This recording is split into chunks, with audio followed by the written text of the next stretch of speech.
മതം എന്ന് പറഞ്ഞ സാധനം ഇവിടെ പൊട്ടത്തരമാണെന്ന് ഇപ്പോഴും മനസ്സിലാകാത്ത സമൂഹം ജീവിക്കുമ്പോൾ അവിടെയൊക്കെ നിങ്ങൾക്ക് അധ്യാപകരാന്ന് പറഞ്ഞ് ജീവിക്കാൻ നാണമില്ലേ? നിങ്ങൾ എന്താണ് അവരെ പഠിപ്പിച്ചിങ്ങോട്ട് വിട്ടത്? മതത്തിൽ നിയമങ്ങൾ ഉണ്ടാക്കിയതല്ല ഈ മനുഷ്യരാണെന്ന് ഓർക്കണം. അത് നമ്മുടെ അത്രയും പോലും ബുദ്ധി ഉറക്കാത്ത മനുഷ്യരായിരുന്നു ഇതെല്ലാം. 1500 കൊല്ലം മുമ്പ് വേണ്ടല്ലോ, ഒരു 75 കൊല്ലം മുമ്പ് ജീവിച്ചിരുന്ന മനുഷ്യന്റെ ശാസ്ത്രബോധം എത്രയുണ്ടെന്ന് ചിന്തിച്ച് ചോദിക്കേ, യുക്തിബോധം എത്ര ഉണ്ടായിരുന്നു? അവർ അന്ധവിശ്വാസങ്ങൾ, അവർ ചിന്തിച്ചിരുന്ന അന്ധവിശ്വാസങ്ങൾ എന്തൊക്കെയായിരുന്നു ഒന്ന് ചിന്തിച്ച് ചോദിക്കേ. എന്തുമാത്രം അന്ധവിശ്വാസങ്ങൾ. മതം പൊട്ടത്തരം എന്ന് പറയുമ്പോൾ അതിൽ എല്ലാ മതങ്ങളും ഉൾക്കൊണ്ടിട്ടുണ്ട് എന്നാണ് ഞാൻ മനസ്സിലാക്കുന്നത്. മറ്റു മതങ്ങളെ സംബന്ധിച്ച് പറയാൻ ഞാൻ ആളല്ല. ഞാനിവിടെ പറയുന്നത് ഇസ്ലാമിനെ സംബന്ധിച്ചാണ്. ഇസ്ലാമിനെ സംബന്ധിച്ചിടത്തോളം അത് പൊട്ടത്തരമല്ല, അന്ധവിശ്വാസമല്ല, മറിച്ച് അത് ദൈവീകമാണ്. പ്രപഞ്ചനാഥൻ അവന്റെ പ്രവാചകനായ അന്തിമദൂതൻ മുഹമ്മദ് നബി സല്ലല്ലാഹു അലൈഹി വസല്ലമക്ക് വാനലോകത്ത് നിന്ന് ഭൂവനത്തിലേക്ക് അവതരിപ്പിച്ചു കൊടുത്ത ദിവ്യവചനങ്ങളാണ് സത്യത്തിൽ വിശുദ്ധ ഖുർആൻ. അതിന്റെ സന്ദേശമാണ് ഇസ്ലാം. അതിൽ പൊട്ടത്തരമില്ല എന്നത്, അതല്ലെങ്കിൽ അതിൽ അന്ധവിശ്വാസമില്ല എന്നത് വസ്തുനിഷ്ഠമായി തെളിയിക്കാൻ നമുക്ക് കഴിയുകയും ചെയ്യും. ഈ വീഡിയോ ക്ലിപ്പ് കുറച്ച് ദിവസം മുൻപാണ് എനിക്കൊരാൾ അയച്ചു തന്നത്. സന്തോഷ് ജോർജ് കുളങ്ങരയുടേതായിട്ട് സോഷ്യൽ മീഡിയയിൽ പ്രചരിക്കുന്ന ഒരു വീഡിയോ, അദ്ദേഹത്തിൻ്റെ ഒരു ചെറിയ വീഡിയോ. മതങ്ങൾ എല്ലാം പൊട്ടത്തരമാണ് എന്ന് അദ്ദേഹം സമർത്ഥിക്കുന്ന ഒരു വീഡിയോ. അതിന് വളരെ യുക്തിഭദ്രമായ ചില കാരണങ്ങളൊക്കെ മുൻനിർത്തിയിട്ട് എല്ലാ മതങ്ങളും പൊട്ടത്തരമാണെന്നും ഈ മതനിയമങ്ങൾ എന്ന പേരിൽ എഴുതി വെച്ചതെല്ലാം മനുഷ്യനിർമ്മിതമാണ് എന്നും അദ്ദേഹം വിളിച്ചു പറയുമ്പോൾ അന്നേ ഞാൻ പ്രതീക്ഷിച്ചിരുന്നതായിരുന്നു എല്ലാ മതങ്ങളെയും ഒരുപോലെ ചേർത്താണ് സന്തോഷ് ജോർജ് കുളങ്ങര പറയുന്നതെങ്കിലും ചില ആളുകൾക്ക് മാത്രം അത് പ്രത്യേകമായി വ്രണപ്പെടാനും അതിന് നിലവിളിയുമായിട്ട് മറുപടിയുമായിട്ട് രംഗപ്രവേശം ചെയ്യാനും ഇദ്ദേഹത്തിനെതിരെ ചില കലാപരിപാടികൾ നടക്കാനൊക്കെയുള്ള സാധ്യത മുൻകൂട്ടി കണ്ടിരുന്നു. അത് ഏകദേശം എനിക്കൊരു ധാരണയുണ്ടായിരുന്നു. പ്രതീക്ഷിച്ചതുപോലെ തന്നെ സംഭവിച്ചു. ആ വീഡിയോയ്ക്ക് പല ഭാഗത്തു നിന്നായിട്ടുള്ള മറുപടികൾ വന്നു. അതിലേറ്റവും വിചിത്രമായ ഒരു മറുപടിയായിട്ട് എനിക്ക് തോന്നിയത് റഫീഖ് സലഫിയുടെ വീഡിയോ ആണ്. അപ്പോൾ അതുകൊണ്ട് ആ വീഡിയോ സന്തോഷ് ജോർജ് കുളങ്ങര പറഞ്ഞതിനോട് റഫീഖ് സലഫി പറഞ്ഞിട്ടുള്ള ഒരു മറുപടിയാണ് നമ്മൾ ഇന്നിവിടെ പരിശോധനയ്ക്ക് വിധേയമാക്കുന്നത്. നമുക്കറിയാം, മതങ്ങൾ അതിൻ്റെ ചരിത്ര കാലഘട്ടങ്ങളിൽ മതങ്ങളുടേതായിട്ടുള്ള റോളുകൾ നിർവഹിച്ചിട്ടുണ്ട്. കാരണം മനുഷ്യൻ്റെ സാമൂഹികമായിട്ടുള്ള എവല്യൂഷൻ്റെ ഭാഗമായിട്ട് സാമൂഹികമായ അതിൻ്റെ പരിണാമദശയിൽ ഓരോ സാമൂഹ്യ അന്തരീക്ഷത്തിനും ഓരോ സംസ്കാരങ്ങൾക്കും ഓരോ കാലാവസ്ഥയ്ക്കും ഒക്കെ എല്ലാത്തിനും അതിൻ്റെതായിട്ടുള്ള റോൾ ഉണ്ടാവും. അത് അറിഞ്ഞോ അറിയാതെയോ അതിൻ്റെയൊക്കെ സ്വാധീനം മനുഷ്യരുടെ ഇന്ന് ആർജിച്ച ജീവിതത്തിൻ്റെ മൂല്യങ്ങളിൽ ഉണ്ടാവാനുള്ള സാധ്യതയുമുണ്ട്. എന്നാൽ അതിനപ്പുറത്തേക്ക് മതങ്ങൾ കേവലമായ പ്രാപഞ്ചിക പ്രതിഭാസങ്ങളെക്കുറിച്ചുള്ള അജ്ഞതയെ മറികടക്കാനുള്ള ഉപായമോ ആശ്വാസമോ വലിയ പ്രതിസന്ധികൾക്ക് കാരണമറിയാത്ത ദുരന്തങ്ങളിൽ കേവലമായിട്ട് അവർ കണ്ടെത്തുന്ന ആശ്രയമോ ഒരു ആശ്രിതത്വ ബോധമോ എന്നതിനപ്പുറത്തേക്ക് ദൈവസങ്കല്പങ്ങൾ വ്യവസ്ഥാപിതമായ മതങ്ങളായിട്ടും മതങ്ങൾ രാഷ്ട്രീയത്തിൻ്റെ ആവശ്യങ്ങൾക്കായി ഉപയോഗിക്കപ്പെടുന്നതിലൂടെയൊക്കെ ആ ഒരു ചരിത്രഘട്ടം കഴിഞ്ഞു വരുമ്പോൾ ഇന്ന് നമ്മൾ എത്തി നിൽക്കുന്ന ലോകത്ത് മതങ്ങൾ തീർത്തും അപ്രസക്തമാണ് എന്ന് മാത്രവുമല്ല, മതങ്ങൾ ഒരു പരിധിവരെ മനുഷ്യൻ്റെ നിലവിലുള്ള ഒരുപാട് പ്രശ്നങ്ങൾക്ക് മതങ്ങൾ കാരണമാകുന്നു, നേരിട്ട് തന്നെയും കാരണമാകുന്നു. പ്രത്യേകിച്ച് വലിയ വലിയ കലാപങ്ങൾക്കും യുദ്ധങ്ങൾക്കും പരസ്പരം ശത്രുതയും വിഭാഗീയതയും വളർത്തുന്നതിനും രാഷ്ട്രീയമായ പകപോക്കലുകൾക്ക് പോലും മതത്തെ ഉപയോഗപ്പെടുത്തുന്ന തരത്തിലേക്ക് മതത്തിൻ്റെ ദുസ്വാധീനം ആധുനിക ലോകത്തുണ്ട് എന്നതൊരു യാഥാർത്ഥ്യമാണ്. അപ്പോൾ അതിനൊക്കെ മുൻനിർത്തിയിട്ടാണ് സന്തോഷ് ജോർജ് കുളങ്ങര മതങ്ങൾ കാലഹരണപ്പെട്ട കുറേ നിയമങ്ങൾ അതാണ് പഠിപ്പിക്കുന്നതെന്നും അതാണ് ധാർമ്മികതയായിട്ട് പഠിപ്പിക്കപ്പെടുന്നതെന്നും നിങ്ങൾ അധ്യാപകർ എന്തെടുക്കുകയായിരുന്നു എന്നും അധ്യാപകരോട് ചോദിക്കുകയാണ്. ശാസ്ത്രബോധമില്ലാത്ത, യുക്തിബോധമില്ലാത്ത, അന്ധവിശ്വാസങ്ങളിൽ അഭിരമിക്കാൻ പാകത്തിന് വിദ്യാസമ്പന്നർ പോലും പുറത്തിറങ്ങി വരുന്ന തരത്തിൽ എന്ത് വിദ്യാഭ്യാസ പ്രവർത്തനമാണ് നിങ്ങൾ നടത്തുന്നത് എന്നതായിരുന്നു അദ്ദേഹത്തിൻ്റെ ചോദ്യം. പക്ഷേ കൊണ്ടത് മുഴുവൻ ഇസ്ലാമിനാണ്. അതിന് മുസ്ലിങ്ങളെ കുറ്റം പറയാനും അല്ലെങ്കിൽ ഇസ്ലാമിസ്റ്റുകളെ, റഫീഖ് സലഫിയെ പോലെയുള്ള ആളുകളെ കുറ്റം പറയാനും പറ്റില്ല. പക്ഷേ ഇവിടെ റഫീഖ് സലഫി എന്തായാലും എല്ലാ മതങ്ങളും പൊട്ടത്തരമല്ല എന്ന ഒരു വലിയ വാദത്തിനൊന്നും പോകുന്നില്ല. സന്തോഷ് ജോർജ് കുളങ്ങരെ പൂർണ്ണമായി തള്ളിക്കളയാൻ എന്തായാലും റഫീഖ് സലഫി തയ്യാറല്ല. റഫീഖ് സലഫി വളരെ കൃത്യമായിട്ട് ഇസ്ലാം മാത്രം അതിൽ പൊട്ടത്തരമല്ല, മറ്റു മതങ്ങളെക്കുറിച്ചൊന്നും അങ്ങനെ പറയുന്നതിൽ നമുക്ക് അഭിപ്രായ വ്യത്യാസമൊന്നുമില്ല, കുഴപ്പമില്ല, പറഞ്ഞോളി. പക്ഷേ നമ്മളെ മതം എന്ന് പറഞ്ഞാൽ ഇസ്ലാം മതം, അത് പൊട്ടത്തരാണെന്ന് പറഞ്ഞാൽ നമ്മൾ സമ്മതിക്കും. അതാണ് റഫീഖ് സലഫി ലൈന്. അപ്പോൾ അതുകൊണ്ട് ആ വീഡിയോ ആണ് നമ്മൾ ഇന്ന് പരിശോധിക്കുന്നത്. മലയാളിയെ ലോകം കാണാൻ പഠിപ്പിച്ച ഒരാളാണ് സന്തോഷ് ജോർജ് കുളങ്ങര. മലയാളികളായ നമ്മെ സംബന്ധിച്ചിടത്തോളം ട്രാവൽ ബ്ലോഗുകളും യാത്രാ വീഡിയോകളുമൊക്കെ കാണുന്നതിന് മുമ്പ്, അതല്ലെങ്കിൽ അതിനെക്കുറിച്ച് ചിന്തിച്ച് തുടങ്ങുന്നതിന് മുമ്പ് തന്നെ കയ്യിൽ ഒരു ക്യാമറയും തൂക്കി ലോകം സഞ്ചരിച്ചയാളാണ് സന്തോഷ് ജോർജ് കുളങ്ങര.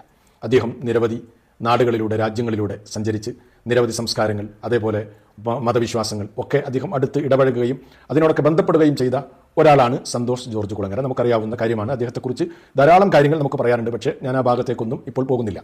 ഇവിടെ സന്തോഷ് ജോർജ് കുളങ്ങരയ്ക്ക് ഒരു ഇൻട്രോ ആവശ്യം ഉണ്ടായിട്ടല്ല ഞാനിത് പറയുന്നത്, മീൻസ് ഇത് കേൾപ്പിച്ചത്. അതേസമയത്ത് റഫീഖ് സലഫിക്ക് സന്തോഷ് ജോർജ് കുളങ്ങരയെക്കുറിച്ചുള്ള ഗ്രാഹ്യമുണ്ട് എന്ന് നിങ്ങളെ ബോധ്യപ്പെടുത്താൻ വേണ്ടിയിട്ടാണ്. അപ്പോൾ സന്തോഷ് ജോർജ് കുളങ്ങരയെക്കുറിച്ച് അറിയാതെ പറഞ്ഞതല്ല റഫീഖ് സലഫി എന്ന് നിങ്ങളെ ബോധ്യപ്പെടുത്താൻ വേണ്ടി മാത്രമാണ് ഈ ഭാഗം ഇപ്പോൾ കേൾപ്പിച്ചത്. സന്തോഷ് ജോർജ് കുളങ്ങര പറയുന്ന എല്ലാ അഭിപ്രായങ്ങളോടും എല്ലാവർക്കും യോജിപ്പുണ്ടാവണമെന്നൊന്നുമില്ല. പക്ഷേ അദ്ദേഹത്തെക്കുറിച്ച് ഇദ്ദേഹം പറഞ്ഞ കാര്യങ്ങൾ 100% ശരിയാണ്.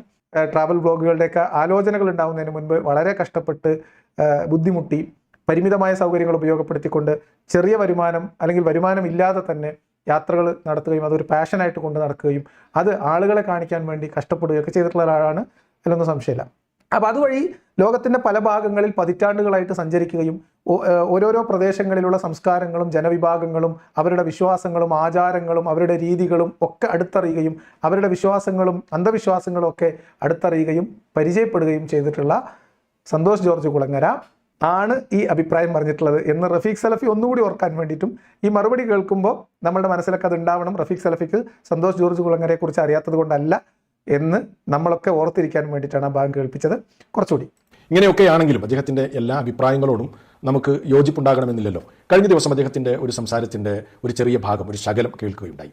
അത് കേട്ടപ്പോൾ അതിനൊരു പ്രതികരണം ആവശ്യമാണ് എന്ന് തോന്നിയതുകൊണ്ടാണ് ഈ സന്ദർഭത്തിൽ നിങ്ങളുടെ മുമ്പിൽ വന്നത്. അദ്ദേഹം പറയുന്ന ചില പൊട്ടത്തരങ്ങളുണ്ട്, പൊട്ടത്തരങ്ങൾ എന്ന് തന്നെ അതിനെ സംബന്ധിച്ച് പറയേണ്ടതുണ്ട് എന്ന് എനിക്ക് തോന്നുകയാണ്. ഏതാണെങ്കിലും ആ സംസാരത്തിനുള്ള ഒരു പ്രതികരണമാണ് എൻ്റെ ഈ സംസാരത്തിലൂടെ ഉദ്ദേശിക്കുന്നത്. തീർച്ചയായിട്ടും സന്തോഷ് ജോർജ് കുളങ്ങര പറയുന്ന എല്ലാ അഭിപ്രായങ്ങളോടും എല്ലാ കാലത്തും എല്ലാ മനുഷ്യർക്കും ഒരുപോലെ യോജിപ്പുണ്ടാവണമെന്നൊന്നുമില്ല. അഭിപ്രായ വ്യത്യാസങ്ങൾ ഉണ്ടാവാം. അദ്ദേഹം പറയുന്ന അഭിപ്രായങ്ങളോട് വിയോജിപ്പുള്ളവരുണ്ടാവാം, അത് തെറ്റാണ് എന്ന് ധാരണയുള്ളവരുണ്ടാകാം. അത് സ്വാഭാവികമാണ്, തികച്ചും സ്വാഭാവികമാണ്. അതുകൊണ്ട് പ്രത്യേകിച്ച് പ്രശ്നമൊന്നുമില്ലല്ലോ. അതേസമയത്ത് അദ്ദേഹം പറഞ്ഞ ഒരു പൊട്ടത്തരം, അതിന് മറുപടി പറയാതിരിക്കാൻ പറ്റില്ല എന്ന് റഫീഖ് സലഫിയെ പ്രേരിപ്പിച്ച ഒരു ഘടകം അദ്ദേഹത്തിന്റെ സംസാരത്തിലുണ്ട്. അത് നമുക്ക് കേൾക്കുമ്പോൾ മനസ്സിലാവും ചെയ്യും. ഇനി ഇത്രയൊക്കെ സ്ഥലങ്ങളിലൂടെ സഞ്ചരിച്ച് പലതരം ആളുകളെയൊക്കെ ചുറ്റിപ്പറ്റി എല്ലാ കാര്യങ്ങളും മനസ്സിലാക്കിയ അല്ലെങ്കിൽ കുറേ കാര്യങ്ങളൊക്കെ അറിയുന്ന സന്തോഷ് ജോർജ് കുളങ്ങര ചില പ്രദേശങ്ങളെക്കുറിച്ച് സംസാരിക്കുന്ന സമയത്ത് അദ്ദേഹം സംസാരിക്കുന്നത് കേട്ടിട്ടുണ്ട്.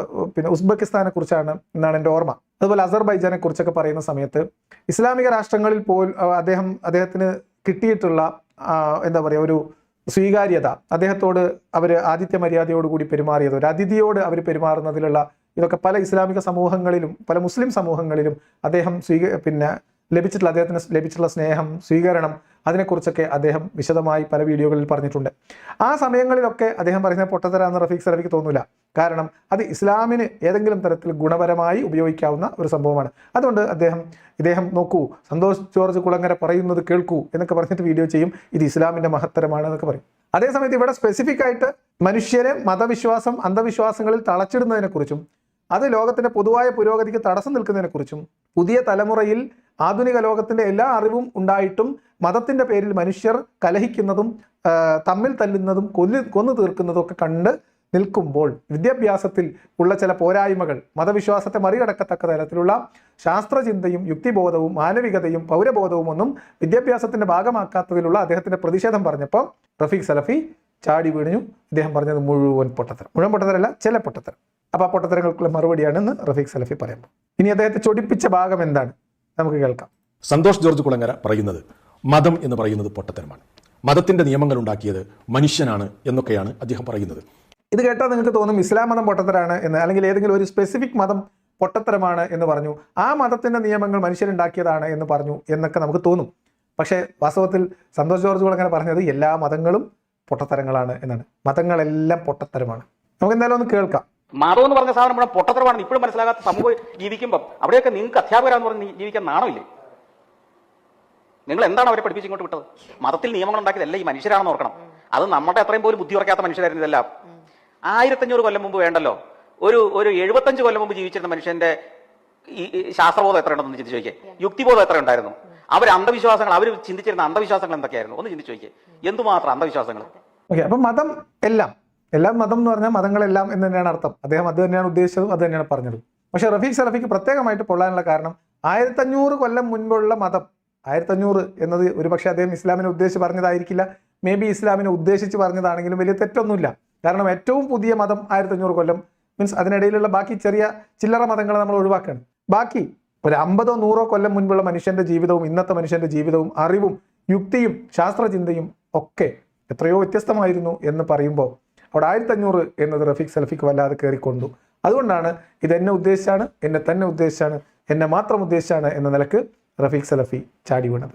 കേട്ടല്ലോ സഹോദരങ്ങൾ, എന്താണ് അദ്ദേഹം പറഞ്ഞത്? മതം എന്ന് പറഞ്ഞാൽ അത് പൊട്ടത്തരമാണ്, അതിലെ നിയമങ്ങളൊക്കെ എഴുതിയുണ്ടാക്കിയത് മനുഷ്യരാണ് എന്നാണ് സന്തോഷ് ജോർജ് കുളങ്ങര പറഞ്ഞത്. ഇവിടെ സങ്കടകരമായൊരു കാര്യം, നിരവധി രാജ്യങ്ങളിലൂടെ സഞ്ചരിക്കാനും നിരവധി സംസ്കാരങ്ങളും മതവിശ്വാസങ്ങളും ഒക്കെ അടുത്തറിയാൻ അവസരം ലഭിച്ചിട്ടും ഇദ്ദേഹം ഇതുപോലെയുള്ള ഒരു പൊട്ടത്തരം പറഞ്ഞു എന്നത് വളരെ സങ്കടകരമായ ഒരു കാര്യമാണ്. ഇത്രയും ലോകസഞ്ചാരം നടത്തിയിട്ടും മതങ്ങളെ സംബന്ധിച്ച് കൃത്യമായി നിൽക്കുന്ന വസ്തുനിഷ്ഠമായി പഠിക്കാൻ അദ്ദേഹം തയ്യാറായിട്ടില്ല എന്നത് അദ്ദേഹത്തിന്റെ വാചകത്തിൽ നിന്ന് മനസ്സിലാകുന്ന കാര്യമാണ്. ഇത് റഫീഖ് സലഫിയാണ് തിരിച്ചാലോചിക്കേണ്ടത്. ഇത്രയും ലോകം കണ്ട ഒരാള് മതങ്ങളുടെ പൊതുവായിട്ടുള്ള ഒരു സ്വഭാവത്തെക്കുറിച്ച് പറയുമ്പോൾ അതിലെന്തോ കാര്യമുണ്ട് എന്ന് മനസ്സിലാക്കുക, അത് അന്വേഷിക്കുക എന്നതിനപ്പുറത്തേക്ക് അദ്ദേഹം പറഞ്ഞതിലെ ആ കാര്യം മാത്രം പൊട്ടത്തരം, ബാക്കിയുള്ളതെല്ലാം ശരി എന്ന നിലപാട് ശരിയാണ്. ഇനി മതങ്ങളുടെ നിയമങ്ങൾ മനുഷ്യനിർമ്മിതമല്ലെങ്കിൽ മതങ്ങൾ തന്നെ മനുഷ്യനിർമ്മിതമാണ്. പിന്നെയല്ലേ മതങ്ങളുടെ നിയമങ്ങൾ? മനുഷ്യരുണ്ടാക്കാത്ത ഒരു ദൈവവും ഒരു മതവും ലോകത്തില്ല. ഇസ്ലാമും അങ്ങനെ തന്നെയാണ്. അപ്പൊ ഇദ്ദേഹം പറയുന്നത് എല്ലാ മതങ്ങളും അങ്ങനെയാണെന്നൊന്നും എനിക്കറിയില്ല, പക്ഷെ ഇസ്ലാം അങ്ങനെയല്ല എന്നാണ് റഫീഖ് സലഫി. അതാണ് ഇപ്പോൾ റഫീഖ് സലഫിന്റെ സങ്കടം. 1500 വർഷം എന്നതിനിടയിൽ വന്നു മതങ്ങൾ എന്ന് പറഞ്ഞാൽ എല്ലാ മതവും പെടൂലേ, അങ്ങനെ വരുമ്പോൾ ഇസ്ലാം അതിനകത്ത് പെടൂലേ, അത് സമ്മതിച്ചു തരാൻ പറ്റില്ല എന്നാണ് അദ്ദേഹത്തിന്റെ വാദം. മതം പൊട്ടത്തരം എന്ന് പറയുമ്പോൾ അതിൽ എല്ലാ മതങ്ങളും ഉൾക്കൊണ്ടിട്ടുണ്ട് എന്നാണ് ഞാൻ മനസ്സിലാക്കുന്നത്. മറ്റു മതങ്ങളെ സംബന്ധിച്ച് പറയാൻ ഞാൻ ആളല്ല. ഞാനിവിടെ പറയുന്നത് ഇസ്ലാമിനെ സംബന്ധിച്ചാണ്.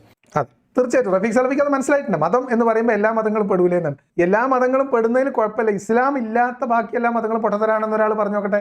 റഫീഖ് സലഫി അല്ലെങ്കിൽ സന്തോഷ് ജോർജ് കുളങ്ങര പറഞ്ഞത് ഇങ്ങനെയാണെങ്കിൽ ഞാൻ കണ്ടതിൽ വെച്ച് ഇസ്ലാം ഒഴികെയുള്ള ബാക്കി എല്ലാ മതങ്ങളും അന്ധവിശ്വാസവും പൊട്ടത്തരവുമാണ് എന്നാണ് ഞാൻ വിചാരിക്കുന്നത് എന്ന് ആരെങ്കിലും പറഞ്ഞാൽ അത് റഫീഖ് സലഫി ഉടനെ എടുത്തോണ്ട് പോകും. കണ്ടോ, നോക്കൂ, ലോകം ചുറ്റുന്ന സഞ്ചാരി പറയുന്നത് കേൾക്കൂ എന്ന് പറഞ്ഞ് തമ്മിലിട്ട് വീഡിയോ ചെയ്യും. പക്ഷെ എല്ലാ മതങ്ങളും പൊട്ടത്തരമാണ് എന്ന് പറഞ്ഞാൽ അത് സമ്മതിക്കാൻ പറ്റില്ല. കാരണം അതിനകത്ത് ഇസ്ലാമും പെടും. ഇസ്ലാം പെടും എന്ന് പറഞ്ഞാൽ ഇസ്ലാം പൊട്ടത്തരമാണ് എന്ന് പറഞ്ഞാൽ പോക്കിരി ജീവനുണ്ടെങ്കിൽ സമ്മതിക്കാൻ പറ്റുമോ? ഇസ്ലാമിനെ സംബന്ധിച്ചിടത്തോളം അത് പൊട്ടത്തരമല്ല, അന്ധവിശ്വാസമല്ല, മറിച്ചത് ദൈവീകമാണ്. പ്രപഞ്ചനാഥൻ അവന്റെ പ്രവാചകനായ അന്തിമദൂതൻ മുഹമ്മദ് നബി സല്ലല്ലാഹു അലൈഹി വസല്ലമക്ക് വാനലോകത്ത് നിന്ന് ഭൂവനത്തിലേക്ക് അവതരിപ്പിച്ചു കൊടുത്ത ദിവ്യവചനങ്ങളാണ് സത്യത്തിൽ വിശുദ്ധ ഖുർആൻ. അതിന്റെ സന്ദേശമാണ് ഇസ്ലാം. അതിൽ പൊട്ടത്തരമില്ല എന്നത്, അതല്ലെങ്കിൽ അതിൽ അന്ധവിശ്വാസമില്ല എന്നത് വസ്തുനിഷ്ഠമായി തെളിയിക്കാൻ നമുക്ക് കഴിയുകയും ചെയ്യും എന്ന കാര്യം ഈ സന്ദർഭത്തിൽ അദ്ദേഹത്തെ ഓർമ്മപ്പെടുത്താൻ ഞാൻ ആഗ്രഹിക്കുകയാണ്. ഇസ്ലാമിനകത്ത് പ്രധാനമായിട്ടും 2 അന്ധവിശ്വാസങ്ങൾ. ആ 2 അന്ധവിശ്വാസമാണ് ഇസ്ലാം. പ്രപഞ്ച സൃഷ്ടാവായ സർവശക്തനായ എല്ലാം സൃഷ്ടിച്ച് പരിപാലിക്കുന്ന ദൈവമായ അള്ളാഹു എന്നൊരു അന്ധവിശ്വാസവും, ആ അള്ളാഹു പറഞ്ഞയച്ച ദൂതനാണ് പ്രവാചകൻ എന്ന അന്ധവിശ്വാസം. അപ്പൊ ഈ അന്ധവിശ്വാസത്തിൽ അധിഷ്ഠിതമാണ് ഈ മതം. ഇസ്ലാമിനെ കുറിച്ച് സ്പെസിഫിക് ആയിട്ട് റഫീഖ് സലഫി പറയുന്നതുകൊണ്ട് ഇസ്ലാമിനെ കുറിച്ച് നമ്മൾ കൃത്യമായിട്ട് പറയുന്നു. ഇദ്ദേഹം പറയുന്നത് ഇസ്ലാം എന്ന് പറഞ്ഞാൽ പൊട്ടത്തരമല്ല, അന്ധവിശ്വാസമല്ല, അത് വാനലോകത്ത് നിന്ന് പ്രപഞ്ച സൃഷ്ടാവായ ദൈവം തമ്പുരാൻ ദൂതൻ മുഖേന അദ്ദേഹത്തിന്റെ നിയോഗിച്ച പ്രവാചകനിലേക്ക് അദ്ദേഹത്തിന്റെ മലക്ക് മുഖേന ആകാശത്തുനിന്ന് അല്ലെങ്കിൽ വാനലോകത്തുനിന്ന് ഇറക്കിക്കൊടുത്ത ദിവ്യ സന്ദേശത്തിൽ അധിഷ്ഠിതമാണ് ഇസ്ലാം. ഇതിനെയാണ് സലഫി അന്ധവിശ്വാസം എന്ന് പറയുന്നത്. ഞാൻ അതാ പറഞ്ഞത്, ഇസ്ലാമിൽ ശരിക്കും അന്ധവിശ്വാസം എന്ന് പറഞ്ഞാൽ ഒറ്റ അന്ധവിശ്വാസമാണ്. ബാക്കിയെല്ലാം അതിന്റെ ഉപ അന്ധവിശ്വാസങ്ങളാണ്. എന്താണ് ആ കോർ അന്ധവിശ്വാസം? അഷ്ഹദു അൻ ലാ ഇലാഹ ഇല്ലല്ലാഹ് വ അഷ്ഹദു അന്ന മുഹമ്മദ് റസൂലുള്ളാഹ്. ഷഹാദത്ത് കലിമയാണ് ഇസ്ലാമിലെ ഏറ്റവും വലിയ അന്ധവിശ്വാസം. ആ അന്ധവിശ്വാസത്തിന്റെ വിത്തിൽ നിന്ന് മുളച്ചു പൊങ്ങിയിട്ടുള്ളതാണ് ബാക്കിയെല്ലാം. നോക്കൂ, ഷഹാദത്ത് എന്ന് പറഞ്ഞാൽ ഒരാൾ സാക്ഷ്യം വഹിക്കുകയാണ്. ഏത് പ്രായത്തിലാ? ചെറിയ കുട്ടികൾ, 8 വയസ്സ്, 10 വയസ്സ്, 12 വയസ്സ്, 20 വയസ്സൊക്കെ ഉള്ള കുട്ടികൾ സാക്ഷ്യം വഹിക്കുകയാണ്. എന്താണ്? അഷ്ഹദു, ഞാൻ സാക്ഷ്യം വഹിക്കുന്നു. സാക്ഷ്യം വഹിക്കുക എന്ന് പറഞ്ഞാൽ എന്താ? ഒരാൾക്ക് പൂർണ്ണ ബോധ്യമുള്ള, ആൾ അനുഭവിച്ച കാര്യം, അയാൾക്ക് അറിവുള്ള കാര്യം, അയാൾക്ക് തെളിവുള്ള കാര്യമാണല്ലോ ഒരാൾ സാക്ഷ്യം പറയാം, അല്ലെ? സാക്ഷി പറയേണ്ടത് എനിക്ക് അങ്ങനെ തോന്നുന്നു, എന്റെ യുക്തിക്ക് അങ്ങനെ മനസ്സിലായി, ഇതാണോ സാക്ഷ്യം? അല്ല, ബോധ്യം. ചെറിയ കുട്ടികൾ സാക്ഷ്യം പറയാണ് ഈ ലോകത്തിന്റെ സൃഷ്ടാവായ അള്ളാഹു അല്ലാതെ വേറെ ദൈവമില്ല.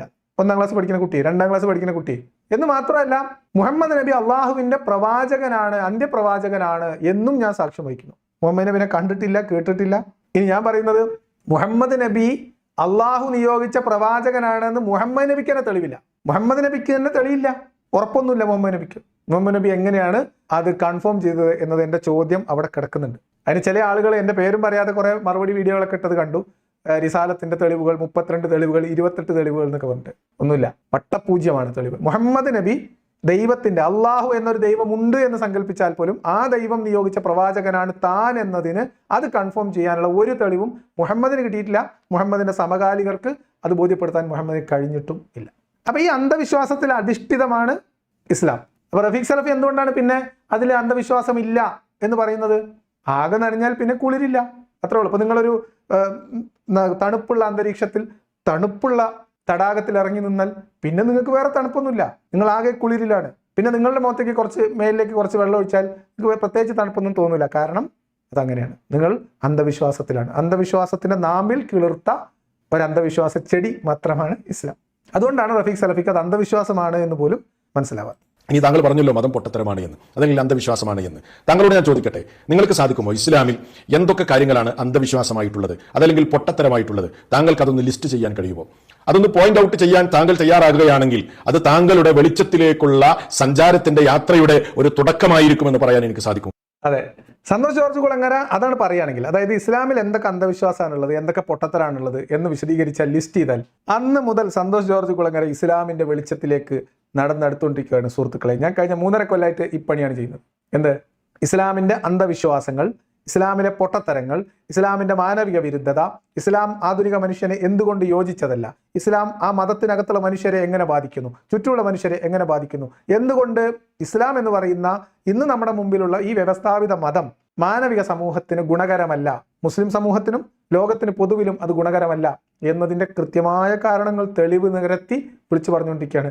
ഞാനൊരു വെളിച്ചവും കണ്ടില്ല, മറ്റേ സിനിമയിൽ പറഞ്ഞ പോലെ ജ്യോതിയും വന്നില്ല, പുകയും വന്നില്ല, ഒരു മണ്ണാങ്കട്ടയും വന്നില്ല. പിന്നെ സന്തോഷ് ജോർജ് കുളങ്ങര അതാണ് വിമർശിക്കാൻ തുടങ്ങിയാൽ ഉടനെ അദ്ദേഹത്തിന് ഹിദായത്തിന്റെ വെളിച്ചം കിട്ടും എന്ന് റഫീഖ് സലഫി സ്വപ്നം കാണുന്നതിന്റെ ലോജിക്ക് എന്താണ് എന്ന് മനസ്സിലായില്ല.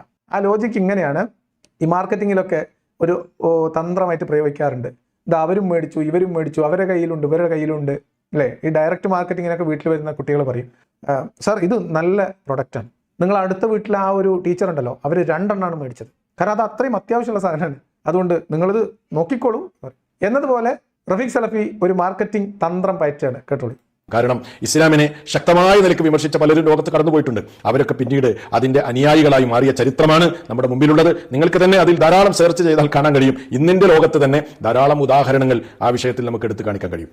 അപ്പോൾ സന്തോഷ് ജോർജ് കുളങ്ങരയോട് പറയാണ്, നിങ്ങൾക്ക് ഇതിനെക്കുറിച്ച് ധാരണ ഇല്ലാത്തതുകൊണ്ടാണ്, നിങ്ങൾ ഇതിനെക്കുറിച്ചൊന്ന് പഠിച്ച് മനസ്സിലാക്കിയാൽ, വിമർശിക്കാൻ വേണ്ടിയിട്ടെങ്കിലും നിങ്ങളൊന്ന് ഖുർആൻ എടുത്ത് വായിച്ചെങ്കിലോ നിങ്ങൾക്ക് ദീനിന്റെ വെളിച്ചം കിട്ടും എന്നാണ് റഫീഖ് സലഫി പറയുന്നത്. അതൊരു ഒരു ഒരു പേടിപ്പിക്കലാണ്. ഇനി എങ്ങാനും അത്രയ്ക്ക് ആത്മവിശ്വാസത്തോടു കൂടി ഒരാൾ പറയുമ്പോൾ ഇത് എന്തോ ഉണ്ടെങ്കിലോ എന്ന് സന്തോഷ് ജോർജ് കുളങ്ങര എങ്ങാനും ഒന്ന് ആലോചിച്ചാലോ. ഇതാണ് ടെക്നിക്ക്. ഓക്കെ, എന്തായാലും സംഗതി ഇത്രേ ഉള്ളൂ. സന്തോഷ് ജോർജ് കുളങ്ങര ഇസ്ലാമിനെ കുറിച്ച് ഇങ്ങനെ പറയുന്നത് സന്തോഷ് ജോർജ് കുളങ്ങരയ്ക്ക് ഇസ്ലാമിനെ കുറിച്ച് ധാരണയില്ലാത്തതുകൊണ്ടാണ് എന്ന് പറഞ്ഞാൽ പഠിച്ചിട്ട് വിമർശിക്കൂ സുഹൃത്തെ. പിന്നെ അന്ധവിശ്വാസികൾ, അത് മതവിശ്വാസികളിലുമുണ്ട് അല്ലാത്തവരിലുമുണ്ട്. അതിനൊന്നും മതം ഉത്തരവാദിയല്ല എന്ന് താങ്കൾ മനസ്സിലാക്കേണ്ടതുണ്ട്. ഇപ്പോൾ നോക്കൂ, നിങ്ങൾ മനുഷ്യരുണ്ടാക്കിയ തന്നെ പല ഭൗതിക പ്രസ്ഥാനങ്ങളും തനിച്ച അന്ധവിശ്വാസമല്ലേ വെച്ച് പുലർത്തുന്നത്? പിന്നെ അദ്ദേഹം പറയുന്നത് പിന്നെ അന്ധവിശ്വാസത്തിന്റെ കാര്യം മനസ്സിലായോ? മതവിശ്വാസം മാറ്റി വെച്ച് അന്ധവിശ്വാസം. ഇസ്ലാം ഇപ്പോൾ സേഫ് ആയല്ലോ, ഇസ്ലാമിൽ അന്ധവിശ്വാസമൊന്നുമില്ല. അത് സന്തോഷ് ജോർജ് കുളങ്ങര പഠിക്കാൻ തയ്യാറായാൽ അപ്പം തന്നെ വെളിച്ചം കിട്ടും. അതുകൊണ്ട് അതാണ് മാറ്റി വെച്ചു. ഇസ്ലാമിൽ അന്ധവിശ്വാസമൊന്നുമില്ല. അത് വായന ലോകത്ത് നിന്ന് സർവശക്തനായ ദൈവം മാലാക മുഖാന്തരം പ്രവാചകനിലേക്ക് ദൂതൻ വശം കൊടുത്തയച്ച സാധനമാണ്. അപ്പം അതിനകത്ത് അന്ധവിശ്വാസമൊന്നുമില്ല. അത് നിങ്ങൾക്ക് അറിയാത്തതുകൊണ്ടാണ്. നിങ്ങൾ അതിനെക്കുറിച്ച് പഠിച്ചാൽ നിങ്ങൾ അപ്പം തന്നെ ഷഹാദത്ത് കലിമ ചൊല്ലും. അപ്പം അല്ലെങ്കിൽ അടുത്ത 2 ദിവസം കഴിഞ്ഞാൽ നിങ്ങൾ ഷഹാദത്ത് കലിമ ചൊല്ലും. പിന്നെ അന്ധവിശ്വാസം മതത്തിലുണ്ട്, മതത്തിന് പുറത്തുണ്ട്. അപ്പം തെളിവുകൾ നിരത്തുകയാണ്. ഇസ്ലാം അന്ധവിശ്വാസമല്ല എന്ന് തെളിവ് നിരത്തും എന്ന് നിങ്ങൾ സ്വപ്നം കാണും, നിങ്ങൾ വിചാരിക്കും, അതൊന്നും നടക്കില്ല. പിന്നെ പറയുന്നത് എന്താണെന്ന് വെച്ചാൽ ഇതെല്ലാം അതേപോലെ തന്നെയാണ്. അതായത് ഇസ്ലാം മാത്രമല്ല, ഞങ്ങൾ മാത്രമല്ല, അവരെല്ലാവരും ഇങ്ങനെ തന്നെയാണ് എന്നാണ് പിന്നെയുള്ള പറച്ചിൽ. ഇസ്ലാം മാത്രമാണോ മനുഷ്യന്മാരുണ്ടാക്കിയത്? ആലോചിക്കണം. ഇസ്ലാം അന്ധവിശ്വാസമല്ല എന്ന് സമർത്ഥിക്കാൻ വേണ്ടി റഫീഖ് സലഫി പറയാണ്, മനുഷ്യന്മാരുണ്ടാക്കിയ എന്തോരം പ്രത്യയശാസ്ത്രങ്ങളും ആദർശങ്ങളും നിയമങ്ങളും കടുത്ത അന്ധവിശ്വാസമാണ്. ഇനി അദ്ദേഹം മാർക്സിസത്തെക്കുറിച്ചും കമ്മ്യൂണിസത്തെക്കുറിച്ചൊക്കെ പറഞ്ഞിട്ട് അത് മനുഷ്യരാശിക്കുണ്ടാക്കിയ വിപത്തുകളെക്കുറിച്ച് പറയുന്നു, അതിൻ്റെ രാഷ്ട്രീയ കൊലപാതകങ്ങളെക്കുറിച്ച് പറയുന്നു. ഇതൊക്കെ പറഞ്ഞിട്ട് പറയുകയാണ് അതിനേക്കാളൊക്കെ മെച്ചം തന്നെയാണ് ഇസ്ലാം. പിന്നെ വേറൊരു അന്ധവിശ്വാസം, ഏറ്റവും കടുത്ത മനുഷ്യനിർമ്മിത അന്ധവിശ്വാസമാണ് എന്താ പറയുക? നിരീശ്വരവാദം. അപ്പൊ നിരീശ്വരവാദം നിങ്ങളുടെ പരിശോധിച്ച് നോക്കൂ, തനിച്ച അന്ധവിശ്വാസമാണ്. ഈ പ്രപഞ്ചം അത്ഭുതകരമായ പ്രപഞ്ചം, ഈ അത്ഭുത പ്രതിഭാസങ്ങളെല്ലാം വെറുതെ ഉണ്ടായതാണ് എന്ന് വിശ്വസിച്ചാൽ നിരീശ്വരവാദിയാകുക. ഇതിന് വലിയ അന്ധവിശ്വാസം ലോകത്തുണ്ടോ? അങ്ങനെയാണോ നിരീശ്വരവാദിയാവുക? എനിക്കറിയില്ല. ഇത് സ്വന്തമായിട്ടുണ്ടായി എന്ന് വിശ്വസിക്കില്ല. അത് വിശ്വസിച്ചാൽ നിരീശ്വരവാദിയാവുന്നാണോ? അത് വിശ്വസിച്ചാലേ നിരീശ്വരവാദിയാവുള്ളൂ എന്നാണോ? എനിക്ക് മനസ്സിലായിട്ടില്ല. അതേ സമയത്ത് വിശ്വാസം യുക്തിഭദ്രമാണ്, അത് അന്ധവിശ്വാസമല്ല. അതിലെങ്ങനെയായിരുന്നു? പണ്ട് ആകാശവും ഭൂമിയൊക്കെ ഒട്ടിച്ചേർന്നുണ്ടായിരുന്നു. അതൊരു ജലവിധാനമായിരുന്നു, ജലത്തിന്റെ മുകളിലായിരുന്നു, ആനയായിരുന്നു, ചേനയായിരുന്നു. എന്താ തെളിവ്? ദൈവം മാലാക മുഖാന്തരം മുഹമ്മദ് നബിക്ക് കൊടുത്തയച്ച കിതാബിൽ എഴുതി വെച്ചിട്ടുണ്ട്. ഇതിപ്പോൾ എന്ത് തെളിവുണ്ട്? അത് അന്ധവിശ്വാസമല്ല. ഈ പ്രപഞ്ചത്തിന്റെ സൃഷ്ടിപ്പിന്റെ രഹസ്യങ്ങളെക്കുറിച്ച് ശാസ്ത്രീയമായ അവലോകനം നടത്തണമെന്നും പഠിക്കണമെന്നും മനസ്സിലാക്കാൻ ശ്രമിക്കണമെന്നും നമ്മുടെ അറിവുകൾക്ക് പരിമിതിയുണ്ട് എന്ന് തിരിച്ചറിഞ്ഞുകൊണ്ട് അതിൻ്റെ അറിവ് ഉറവിടം തേടി അന്വേഷണം നടത്തുന്ന ശാസ്ത്രീയമായ മനോവൃത്തി കടുത്ത അന്ധവിശ്വാസവും. അത് കുൻ ഫയക്കൂൻ, അതാണ്. അത്ര സിമ്പിളാണ്. ഈ പ്രപഞ്ച പ്രതിഭാസങ്ങളൊക്കെ അല്ല എങ്ങനെ ഉണ്ടാക്കിയത്? കുൻ ഫയക്കൂൻ. ഉണ്ടാവുക എന്ന് പറഞ്ഞു, ഉണ്ടായി. സിമ്പിൾ അല്ലേ? പാത്തുമ്മയുടെ ആട് എന്ന് പറഞ്ഞിട്ട് ഒരു നോവൽ നമ്മൾ 10ാം ക്ലാസ്സിലൊക്കെ പഠിക്കുന്ന സമയത്ത് മലയാളം പാഠപുസ്തകമായിട്ടുണ്ട്. അതിനകത്ത് വളരെ കോംപ്ലിക്കേറ്റഡ് ആയിട്ടുള്ള ഒരു പ്രസവരംഗം വർണ്ണിക്കുന്നുണ്ട്. എങ്ങനെയത്? ഠും പാത്തുമ്മയുടെ ആട് പെറ്റു. ഇത്ര സിമ്പിളാണ് സുഹൃത്തുക്കളെ. എന്ത്? പ്രപഞ്ചം ഉണ്ടായി വന്നത്, സൃഷ്ടിപ്പ്, പ്രപഞ്ച സൃഷ്ടിപ്പ് എന്ന് പറഞ്ഞാൽ പാത്തുമ്മയുടെ ആടിന് വൈക്കം മുഹമ്മദ് ബഷീർ ഠും എന്ന് പറയുന്നു, ഖുർആനിൽ അള്ളാഹു കുൻ എന്ന് പറയുന്നു. ഇത്ര വ്യത്യാസമുള്ളൂ. അപ്പം എങ്ങനെയാണോ പാത്തുമ്മയുടെ ആടിൽ ആട് പ്രസവിക്കുന്നത് അത്ര ലളിതമായിട്ടാണ് അള്ളാഹുവിന്റെ പ്രപഞ്ച സൃഷ്ടിപ്പ് എന്ന് വിശ്വസിക്കൽ, കൃത്യമായ തെളിവിന്റെ അടിസ്ഥാനത്തിലുള്ള വിശ്വാസവും പ്രപഞ്ചത്തിന്റെ ഉൽപ്പത്തി എങ്ങനെയാണ് എന്ന് നൂറ്റാണ്ടുകളായി മനുഷ്യൻ അന്വേഷണം നടത്തിക്കൊണ്ടിരിക്കുന്നതും ഇതിന് പിന്നിൽ ഏതെങ്കിലും ഒരു ശക്തി ഉള്ളതായിട്ട് നിലവിൽ തെളിവില്ല, അങ്ങനെ ഒരു ശക്തി മനുഷ്യരുടെ ജീവിതത്തിൽ നേരിട്ട് വന്ന് ഇടപെടുന്നതിന് കൃത്യമായ തെളിവില്ല എന്ന് പറയുന്നത് അന്ധവിശ്വാസം. എന്ന് പറഞ്ഞാൽ ഇസ്ലാം അല്ലാത്തതൊക്കെ അന്ധവിശ്വാസം, ഇസ്ലാം മാത്രം ശരി. ഇതാണ് കഥ. ഇങ്ങനെ മനുഷ്യരുണ്ടാക്കിയ ഈ അടുത്ത കാലത്തും അതിനു മുമ്പുമൊക്കെ മനുഷ്യരുണ്ടാക്കിയ മനുഷ്യന്റെ മസ്തിഷ്കത്തിൽ ഉദയം ചെയ്ത ഭൗതിക പ്രസ്ഥാനങ്ങൾ, സന്തോഷ് സാറോട് ഞാൻ ചോദിക്കട്ടെ, അവരൊക്കെ എന്ത് നന്മയാണ് മാനവരാശിക്ക് നൽകിയത്? എന്താണ് മാനവരാശിക്ക് മുമ്പിൽ അവർക്ക് കാണിക്കാനുള്ളത്? അല്ലെങ്കിൽ മാനവരാശിയെ ക്ഷണിക്കാൻ എന്താണ് അവരുടെ കൈകളിലുള്ളത്? ഒന്നുമില്ല. ഇന്ന് നമ്മൾ നല്ലത് എന്ന് വിചാരിക്കുന്നതൊക്കെ മനുഷ്യന്മാർ തന്നെ ചിന്തിച്ചുണ്ടാക്കിയതാണ്. അത് മതത്തിൽ നിന്നായാലും മതത്തിന് പുറത്തായാലും, രാഷ്ട്രീയമായാലും സാമൂഹികവും സാമ്പത്തികവുമായിട്ടുള്ള കാര്യങ്ങളായാലും ധാർമ്മികമായ കാര്യങ്ങളായാലും ഒക്കെ മനുഷ്യൻ അവരവരുടെ സുഗമമായ മുന്നോട്ട് പോക്കിന് അവർ കണ്ടെത്തുന്ന സങ്കേതങ്ങളും നിയമങ്ങളും ആശയങ്ങളും ആദർശങ്ങളും അത് നിലനിൽക്കും. അത് മനുഷ്യർക്ക് സ്വീകാര്യമായതും മനുഷ്യർക്ക് പൊതുവിൽ ഗുണകരമായതും മനുഷ്യർ കൂടുതൽ സ്വീകരിക്കും. ഇതാണ് അതിൻ്റെ ഒരു കാരണം. ഇനി ഇസ്ലാം നിലനിൽക്കുന്നു എന്ന് പറഞ്ഞാൽ അത് ദൈവത്തിൽ നിന്നും ഉണ്ടായതുകൊണ്ടാണോ? അല്ല, അത് മനുഷ്യനിർമ്മിതമാണ്. മനുഷ്യനിർമ്മിത ഭൗതിക പ്രത്യയശാസ്ത്രം എന്ന് പറഞ്ഞാൽ അതിനകത്ത് ഇസ്ലാം പെടൂല എന്ന് പ്രഫീഖ് സലഫി വിചാരിക്കുന്നത്. മനുഷ്യനിർമ്മിത ഭൗതിക പ്രത്യയശാസ്ത്രങ്ങളിൽ ഇസ്ലാമും പെടും, ക്രിസ്ത്യാനിറ്റിയും പെടും, ജൂതമതവും പെടും, എല്ലാ ഹലാക്കും പെടും. എല്ലാം മനുഷ്യനിർമ്മിത ഭൗതിക പ്രത്യയശാസ്ത്രങ്ങളാണ്. ഈ ഭൂമിക്ക് മുകളിൽ ജീവിക്കുന്ന മനുഷ്യർക്കിടയിൽ നിന്ന് ചില ആളുകൾ ചില താല്പര്യങ്ങളെ മുൻനിർത്തി, ചില ആവശ്യങ്ങളെ മുൻനിർത്തി രൂപപ്പെടുത്തിയെടുത്തിട്ടുള്ള സാമൂഹികവും രാഷ്ട്രീയവുമായിട്ടുള്ള നിയമസംഹിതകൾ, അത്രയാണ് മതം. അതിൽ കൃത്യമായി ഇന്ന് കാണുന്ന തരത്തിലുള്ള ഈ ശിക്ഷ, അതുപോലെ തന്നെ നീതിന്യായ വ്യവസ്ഥിതി, ഇത്തരം പോലീസിങ് സംവിധാനങ്ങളൊക്കെ ഉണ്ടാവുന്നതിന് മുൻപ് ശിക്ഷ, പ്രതിഫലം തുടങ്ങിയിട്ടുള്ള കാര്യങ്ങളെ മുൻനിർത്തി മനുഷ്യരെ ഒന്ന് അനുസരണയുള്ളവരാക്കാനും നിയമം അനുസരിക്കാൻ പ്രേരിപ്പിക്കാനും ഒക്കെ വേണ്ടി ഉണ്ടാക്കിയെടുത്ത കഥ മാത്രമാണ് ദൈവം.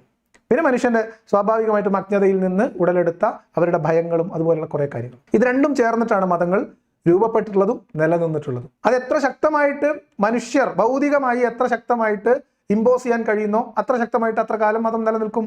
എത്ര ലൂസായിട്ടാണ് ഈ മതം പ്രവർത്തിക്കുന്നത്, അത് ദൈവവിശ്വാസമായാലും മതമായാലും, എത്ര ലിബറൽ ആയിട്ടാണ്, എത്ര ആളുകൾക്ക് ഫ്രീഡം കൊടുത്തുകൊണ്ടാണ്, സഹിഷ്ണുതയോടുകൂടിയാണ് ഒരു മതം പ്രവർത്തിക്കുന്നതെങ്കിൽ ആ നിലവാരത്തിൽ കാലം മുന്നോട്ട് പോകുമ്പോൾ മതങ്ങൾ ക്ഷയിക്കും.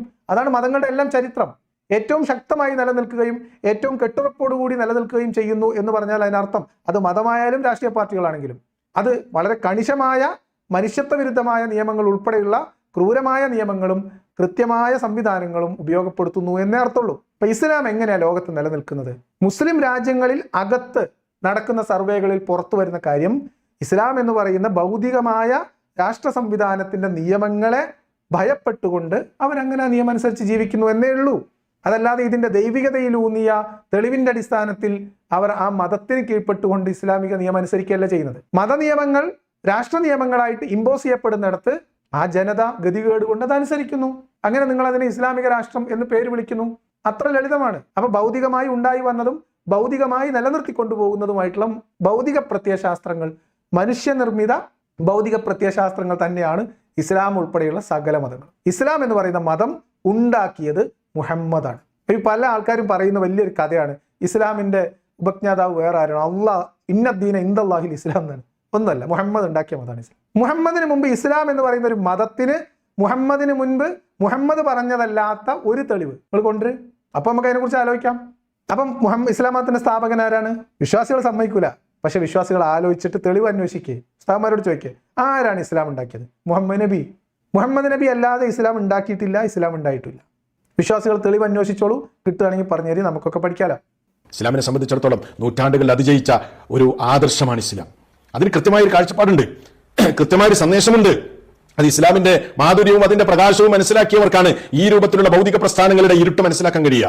അതിനെ സംബന്ധിച്ച് പഠിക്കാനും മനസ്സിലാക്കാനും താങ്കൾ തയ്യാറാകണമെന്നാണ് ഈ സന്ദർഭത്തിൽ താങ്കളോട് എനിക്ക് സൂചിപ്പിക്കാൻ ഞാൻ ആഗ്രഹിക്കുന്നത്. ഇങ്ങനെയാണെങ്കിൽ എല്ലാ മതങ്ങളും അങ്ങനെ ആയിരിക്കുമല്ലോ. ഇസ്ലാം മാത്രം ദൈവത്തിൽ നിന്നുള്ളതും ബാക്കിയെല്ലാം മനുഷ്യനിർമ്മിതവുമാണ് എന്നാണോ നിങ്ങൾ വാദം? ഇസ്ലാം അല്ലാത്തതൊക്കെ പൊട്ടത്തരവും ഇസ്ലാം മാത്രം യുക്തിഭദ്രവും ദൈവികവും അങ്ങനെ വാദങ്ങൾക്കുണ്ടോ? അങ്ങനെ വാദം നിങ്ങൾക്കുണ്ട്. അതുകൊണ്ടാണ് നമ്മൾ കുത്തിയിരുന്ന് ഇസ്ലാമിനെ വിമർശിക്കേണ്ടി വരുന്നത് എന്നുകൂടി സാന്ദർഭികമായിട്ട് സൂചിപ്പിക്കുകയാണ്. എല്ലാ മതങ്ങളും നന്മയാണ് പഠിപ്പിക്കുന്നത്, എല്ലാ മതങ്ങളും മനുഷ്യർക്ക് നന്മയ്ക്ക് വേണ്ടി ഉണ്ടാക്കിയിട്ടുള്ളതാണ് എന്ന് ഇസ്ലാമിക സമൂഹം, എല്ലാ മതങ്ങളും ദൈവികമാണ് എന്ന് മുസ്ലിം സമൂഹം അല്ലെങ്കിൽ ഇസ്ലാമിക നേതൃത്വം അംഗീകരിക്കുന്നതോടുകൂടി ഞാൻ ഈ പരിപാടി നിർത്തും. ഇസ്ലാമിനെ മാത്രമായിട്ടുള്ള വിമർശനം നിർത്തും. അതുവരെ ഇസ്ലാമിനെ മാത്രം വിമർശിക്കും തൽക്കാലം.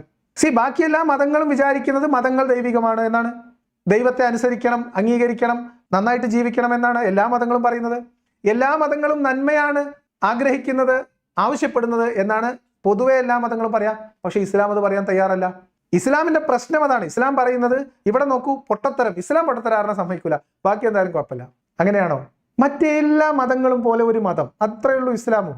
പിന്നെ അത് രൂപപ്പെട്ടു വന്ന കാലഘട്ടം, രൂപപ്പെട്ടു വന്ന പ്രദേശം, രൂപപ്പെട്ടു വന്ന ജനവിഭാഗം തുടങ്ങിയിട്ടുള്ള കാര്യങ്ങളിൽ സാംസ്കാരികമായിട്ട് അതിൻ്റെ രീതികളിൽ, സ്വഭാവത്തിൽ, അതിലെ ഭാഷയിൽ ചെറിയ വ്യത്യാസങ്ങൾ ഉണ്ട് എന്നതിനപ്പുറത്തേക്ക് ഒരു കൊമ്പും, ഈ കമന്റ് ബോക്സിൽ ആരും എഴുതിയതുപോലെ ഇസ്ലാമിന് കൊമ്പൊന്നുമില്ല, പ്രത്യേകിച്ച് ഒരു കൊമ്പുമില്ല.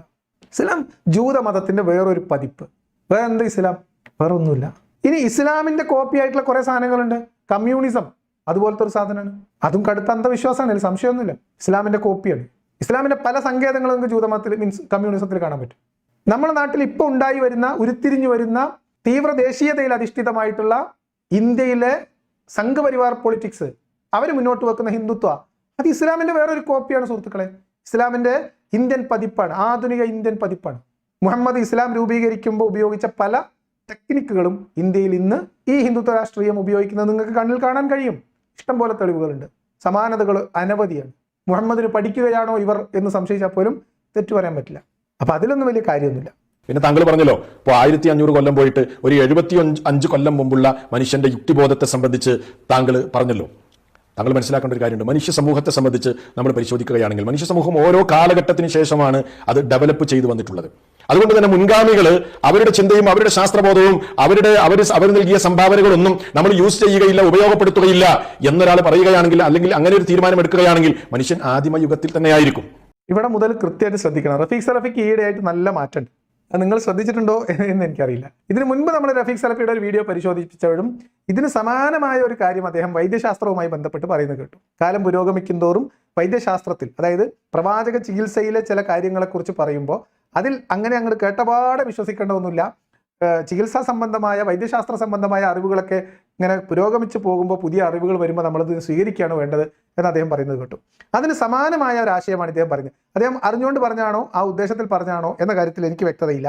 പക്ഷേ ഇവിടെ ഇദ്ദേഹം പറയുന്നത് മതങ്ങൾ അല്ലെങ്കിൽ ശാസ്ത്രചിന്ത, ശാസ്ത്രീയമായ അറിവ്, ഇതൊക്കെ കാലക്രമേണ കാലഘട്ടങ്ങൾ മാറി മാറി വരുന്നതിനനുസരിച്ച് മനുഷ്യ സമൂഹം അവരാർജിച്ച അറിവുകൾ കൈമാറി അത് പതിയെ ഡെവലപ്പ് ചെയ്ത് ഇവോൾവ് ചെയ്ത് ഉരുത്തിരിഞ്ഞ് പരിഷ്കരിക്കപ്പെട്ട് വരികയാണ് ചെയ്യുന്നത്. അത് തുടർച്ചയാണ്. ആ തുടർച്ചകളെ നിഷേധിക്കുക എന്ന് പറഞ്ഞാൽ നമ്മളിപ്പോൾ ഒരു അറിവിൽ എത്തി നിൽക്കുന്നു എന്നത് മറ്റെല്ലാ അറിവുകളുടെയും അതിൻ്റെ ഹിസ്റ്ററിയെ മുഴുവൻ നിരാകരിച്ചുകൊണ്ടാവരുത്. അങ്ങനെ നിരാകരിക്കാൻ കഴിയില്ല എന്ന് റഫീഖ് സലഫി പറയുന്നിടത്ത് ഒരു കൃത്യമായ പോയിന്റ് ഉണ്ട്. റഫീഖ് സലഫി ഉൾപ്പെടെയുള്ള വിശ്വാസികൾ ഒന്നുകൂടി ഇരുത്തി ചിന്തിക്കേണ്ടുന്ന, നമ്മുടെ സലീം കുമാർ പറഞ്ഞ ഇരുത്തി ചിന്തിക്കലല്ല, ഇരുത്തി ചിന്തിക്കേണ്ടുന്ന ഒരു പോയിന്റിലേക്ക് നമ്മൾ വരാം. അതൊന്നുകൂടി കേൾക്കാം. മറിച്ച് നമ്മൾ മനസ്സിലാക്കേണ്ടത് മുൻഗാമികളുടെ ശാസ്ത്രബോധം, അവർ മനസ്സിലാക്കി വെച്ച കാര്യങ്ങൾ, അതിന്റെ മുകളിലാണ് ഇന്ന് നമ്മൾ എത്തിപ്പെട്ടിട്ടുള്ള ശാസ്ത്രം കെട്ടിപ്പടുത്തിട്ടുള്ളത് എന്നത് നമുക്ക് മനസ്സിലാക്കാൻ സാധിക്കുന്ന കാര്യമാണ്. അതല്ലാതെ നമ്മളൊരു സുപ്രഭാതത്തിൽ ആണ് ശാസ്ത്രത്തിന്റെ വലിയ ആളുകളായി മാറുകയല്ല ചെയ്തത്. മുൻഗാമികൾ അവർ കണ്ടുപിടിച്ച അവരുടെ ശാസ്ത്രബോധത്തിന്റെ മീതെയാണ് ആധുനിക ശാസ്ത്രം കെട്ടിപ്പടുത്തിട്ടുള്ളത്. കൃത്യമാണ്, അതിൽ സംശയമൊന്നുമില്ല. ഇനി എടുത്താൽ പൊങ്ങാത്തൊരു തള്ളു വരുന്നുണ്ട്, അത് വരട്ടെ. ഇദ്ദേഹം ഈ പറഞ്ഞ ശാസ്ത്രീയമായ അറിവുകൾ കാലഘട്ടങ്ങൾക്കനുസരിച്ച് മാറി പുരോഗമിച്ച് ചെറിയ അറിവിൽ നിന്ന് പുതിയ അറിവുകളിലേക്ക്, അതിന്റെ മുകളിൽ പുതിയ അറിവുകളിലേക്ക് വരികയും അതിന്റെ പഴമയെ നിരാകരിക്കാതിരിക്കുകയും ആ പഴമയുടെ പടികളിൽ ചവിട്ടി നിന്നുകൊണ്ട് പുതിയ അറിവുകളിലേക്ക് മനുഷ്യ സമൂഹം ഡെവലപ്പ് ചെയ്ത് പോവുകയുമാണ് ചെയ്യുന്നത് എന്ന് പറയുന്ന ഇതേ വാദമാണ് റഫീഖ് സലഫി. ഇപ്പൊ നിന്നിട്ട് നമ്മൾ ഇന്ന് പറയുന്ന ശാസ്ത്രം മാത്രം ശരി, ഇതിനു മുമ്പുള്ള എല്ലാ ചരിത്രങ്ങളെയും നിരാകരിക്കുന്നതല്ല ശാസ്ത്രീയ ചിന്ത. മതത്തെക്കുറിച്ച് പോലും നമ്മൾ സംസാരിച്ചു തുടങ്ങിയപ്പോൾ പറഞ്ഞ എന്താ, മനുഷ്യ സമൂഹം ഡെവലപ്പ് ചെയ്ത് വരുന്ന കാലഘട്ടങ്ങളിൽ അതിന്റെ ചരിത്ര സന്ധികളിൽ മതങ്ങൾ അവരവരുടേതായ റോളുകൾ നിർവഹിക്കപ്പെട്ടിട്ടുണ്ട് എന്ന് തന്നെയാണ് വിശ്വസിക്കുന്നത്. ആ മതങ്ങൾ നവീകരിക്കപ്പെടരുതെന്നും ഇത് 6-ാം നൂറ്റാണ്ടോടുകൂടി ഇതിന്റെ പരിഷ്കരണ പ്രവർത്തനങ്ങൾ അവസാനിപ്പിച്ച് സീൽ ചെയ്തിട്ടുണ്ട് എന്നും ഇനി ഇവിടുന്ന് അങ്ങോട്ട് നിങ്ങൾ ഡെവലപ്പ് ചെയ്യണ്ട, ഇനി ഇവിടുന്ന് അങ്ങോട്ട് ഈ അറിവിനെ നിങ്ങൾ വികസിപ്പിക്കേണ്ട, ഈ അറിവ് സമ്പൂർണവും അന്തിമവുമാണ് എന്ന് സീൽ ചെയ്ത ഇസ്ലാമിന്റെ വാദത്തെയാണ് നമ്മൾ നിരാകരിക്കുന്നത്. അതിനെയാണ് നമ്മൾ ചോദ്യം ചെയ്യുന്നത്. ഇസ്ലാമിന്റെ പ്രശ്നം അതാണല്ലോ.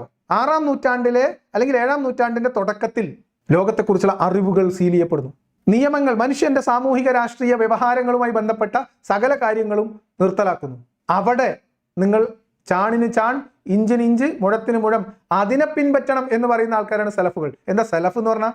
റഫീഖ് സലഫിയുടെ പേരിലുള്ള ഈ സലഫി എന്താശയമാണ് പിൻപറ്റുന്നത്? മുഹമ്മദ് നബിയും കൂട്ടരും എന്ത് ചെയ്തോ അതുപോലെ ചെയ്യുക. അവർ പറഞ്ഞത് ശരി, അവർ ചെയ്തത് ശരി. അതിനെ നിരാകരിക്കാതിരിക്കുക, അതിൽ കൂട്ടിച്ചേർക്കാതിരിക്കുക.